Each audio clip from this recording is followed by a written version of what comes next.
Goes off the mark, he's away. That's a beautiful straight drive from Tendulkar. तो स्वागत है दोस्तों फिर से एक और बार हमारे चैनल स्ट्रेट ड्राइव में। मैं दर्पण और मेरे साथ फिर से एक और बार आरके सर। आज हम बात करने जा रहे हैं इंडिया और इंग्लैंड के बीच होने वाले टेस्ट सीरीज़ के प्रीव्यू के बारे में।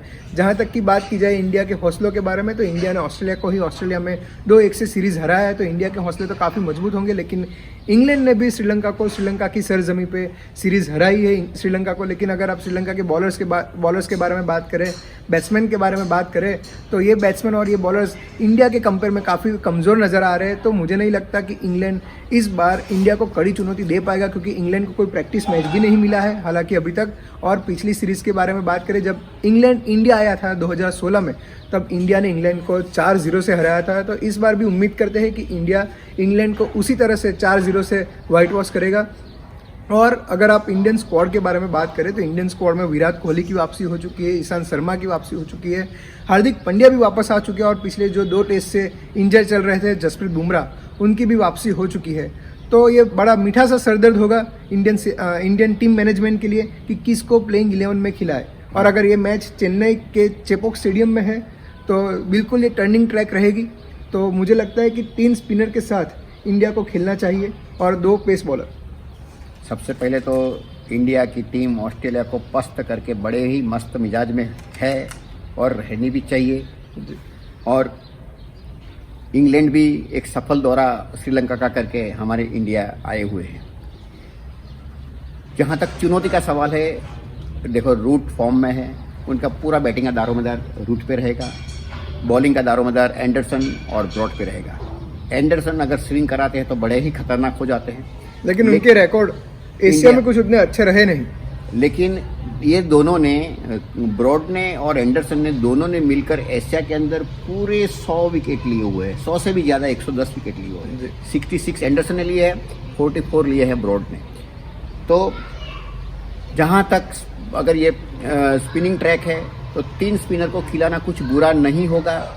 ईशांत शर्मा को एक्सपीरियंस के तौर पे और रेस्ट करके आए हैं, फिट हुए तो उनको भी खिलाना चाहिए, क्योंकि वो हमारे सीनियर बॉलर है, उनका बड़ा परफॉर्मेंस अच्छा रहा है। सिराज को हम नज़रअंदाज नहीं कर सकते, लेकिन जब 2 पेसर्स और अगर 3 स्पिनर होंगे तो जाहिर है कि सिराज का स्थान नहीं बनता है। जसप्रीत बुमराह के साथ तो ईशांत शर्मा हो सकते हैं जी।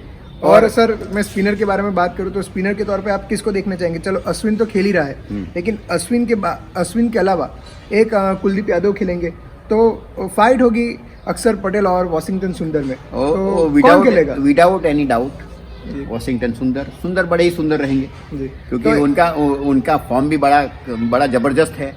उनका बैटिंग करने का तरीका एक प्योर ओपनिंग बैट्समैन जैसा लगता है। जी बिल्कुल सर। और उसी के साथ अगर इंडिया 2 पेस बॉलर और 3 स्पिनर के साथ जाएगी, तो मुझे नहीं लग रहा है कि हार्दिक पांड्या की इस प्लेइंग 11 में कुछ जगह बनती है। क्योंकि अगर आप ओपनिंग के बारे में बात करो, तो ओपनिंग में रोहित शर्मा और शुभमन गिल खेलेंगे, 1 डाउन चेतेश्वर पुजारा आएंगे, 2nd डाउन पे विराट कोहली आएंगे, बाद में 3rd डाउन यानी 5वें नंबर पे रहाणे आएंगे, 6ठे नंबर पे मुझे लग रहा है कि ऋषभ पंत को ही चांस दिया जाएगा। हालांकि कई लोगों के मन में ये क्वेश्चन बिल्कुल होंगे, क्योंकि जिस तरह से ऋषभ पंत कीपिंग कर रहे हैं, स्पिनर अगर ये विकेट भी टर्निंग ट्रैक रहा तो ऋषभ पंत को कीपिंग में दिक्कतें आ सकती है। लेकिन ऋषभ पंत ऐसे प्लेयर है जो अकेले मैच का पासा बदल सकते हैं। तो मुझे ऐसा लग रहा है कि ऋषभ पंत ही एज अ विकेट कीपर खेलेंगे। और 7 नंबर पर वॉशिंगटन सुंदर। हाँ, जब रविंद्र जाडेजा नहीं है जी, तो वॉशिंगटन सुंदर का स्थान बनता ही है जी।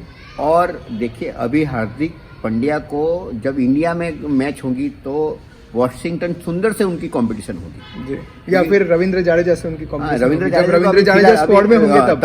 अब फिलहाल रविंद्र जाडेजा के बारे में सोचना उचित नहीं होगा। तो अभी अगर सही मायने में अगर देखा जाए, तो हार्दिक पांड्या को इंडिया के अंदर रविंद्र जाडेजा और वॉशिंगटन सुंदर, इन दोनों से मुकाबला करना होगा। तो हार्दिक पांड्या का स्थान मुझे लगता है कि विदेश में ही ज़्यादातर बनेगा, जहां तक टेस्ट मैच का सवाल है।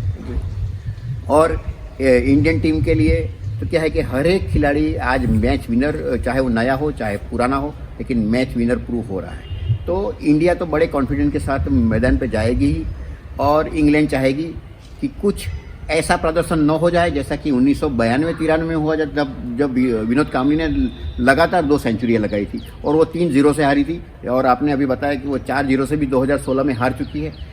लेकिन उसके उस सीरीज को छोड़ के उनका परफॉर्मेंस इंडिया के अंदर उतना बुरा नहीं रहा है। अगर वो 6 टेस्ट मैच की सीरीज सिर्फ एक 0 से हारे हैं, तो उन्हें ऐसा भी सीरीज उन्होंने यहाँ पे निकाले हैं। तो हम इंग्लैंड की टीम को भी नजरअंदाज नहीं कर सकते हैं।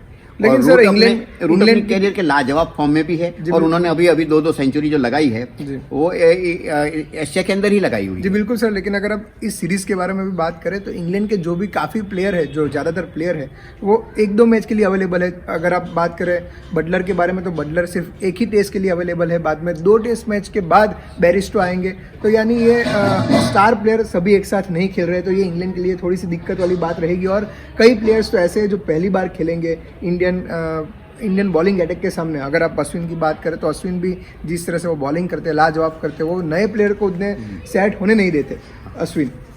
तो देखो यहाँ इतने सारे खिलाड़ी हैं कि कुछ खिलाड़ी को पता है कि वो स्पेशलिस्ट टेस्ट मैच के लिए ही हो चुके हैं, तो वो उस हिसाब से रविचंद्रन अश्विन का जो डेवलपमेंट हुआ है उन्होंने क्योंकि ठान लिया और जान लिया है कि हमारा नंबर सिर्फ टेस्ट 11 में ही लगने वाला है, तो वो अपने आप की बॉलिंग को इतनी तेज तर्रार कर रहे हैं, और उसी वजह से उनका परफॉर्मेंस काफ़ी अच्छा टेस्ट सीरीज में रहा है। तो कुल मिला के मुझे ये लग रहा है दर्पण कि हम एकदम जैसे ऑस्ट्रेलियन खिलाड़ी जो स्टेटमेंट देते थे कि इंडिया 4-0 से हारेगा, हमें भी थोड़ा संभलना चाहिए।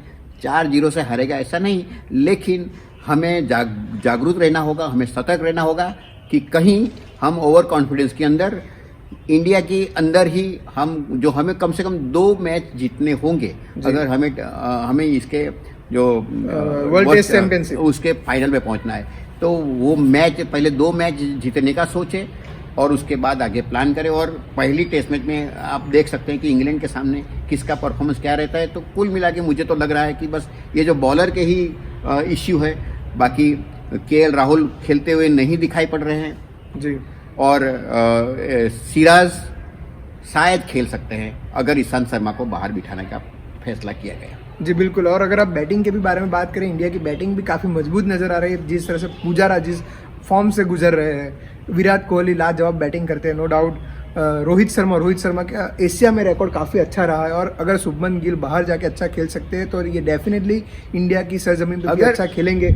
हाँ, अगर शुभमन गिल का इतना बड़ा नाम हुआ है, बहुत कम उम्र में इतना छा गए हैं इंटरनेशनल क्रिकेट के ऊपर, तो वो इंडिया की पिच पे ही खेल के इतना नाम हुआ है जी।